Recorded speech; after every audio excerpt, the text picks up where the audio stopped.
चलो अभी कमैल बैठ जाओ। ये आपने क्या बनाया आज? ये वाटर साइकिल। ठीक हो गया। तो ये किस तरह काम करता है पता है?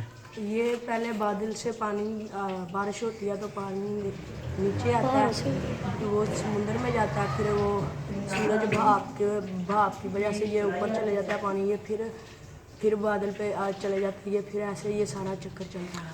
हाँ ज़बरदस्त है, बहुत अच्छा आपने मॉडल बनाया है। और ये आपने यूज़ क्या किया यूज़ आपने? ये ग्लू किया, कंप्यूटर शीट, इधर देख के को, मीटर इधर। शीट, गत्ता वगैरह ठीक हो गया, ठीक हो गया। मदद से। चलो जी, ज़बरदस्त है। अब नेक्स्ट मॉडल आपने कौन सा बनाना है? हाँ जी।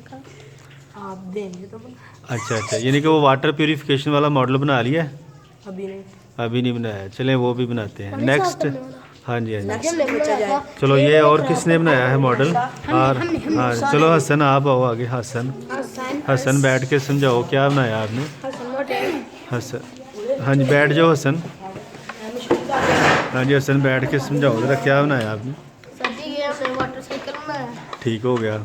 इसमें गत्ता, कंप्यूटर शीट, ग्लिटर और ग्लू की मदद से हमने इधर देखो बनाया भाई। है। अच्छा इधर देख के इधर देखो। हाँ जी। इन चीज़ों की मदद से हमने बनाया है। ये जब ये बारिश होती है, ये पहाड़ों की मदद से ये ऐसे दरियाओं में पानी जाता है, और ये सूरज हवा बन जाता है पानी और ऊपर जाता है, और ये दोबारा बादलों में जाता है, और बारिश होती है, ये ऐसे ही आगे चक्कर चलता है। शाबाश, बड़ी मेहनत की है आपने, ज़बरदस्त है। और किसने बनाया है? ये बेहतरीन। मेरे साथ मेरे दोस्तों ने बनाया है। 7 दोस्त आपके कौन कौन है वो भी साथ करो अपने। अहमद फरूक और जोएल फारिस और अब्दुल्ला अब्बास। अब्दुल्ला ने बनाया और जोइल ने, और कौन है साथ? अहमद साजिद ने बनाया। शाबाश, ज़बरदस्त है। चलें, और किसने बनाया मॉडल अपना? हाँ जी, ये कौन है? हाँ जी आ जाओ, ये आप भी आओ। हाँ जी आ जाओ आ जाओ। हाँ जी आप समझाओ क्या बनाया आपने? नीचे बैठ के बनाओ, बैठ के बताओ। ये हमने वाटर साइकिल का मॉडल बनाया। हाँ ठीक है। ये इसमें ये बताया गया कि ये पानी जो बारिश होती है वो पानी पहले दरियाओं में जाता है, हाँ जी। फिर वो पानी समंदर में जाता है, फिर वहाँ से भाप बन के दोबारा बादल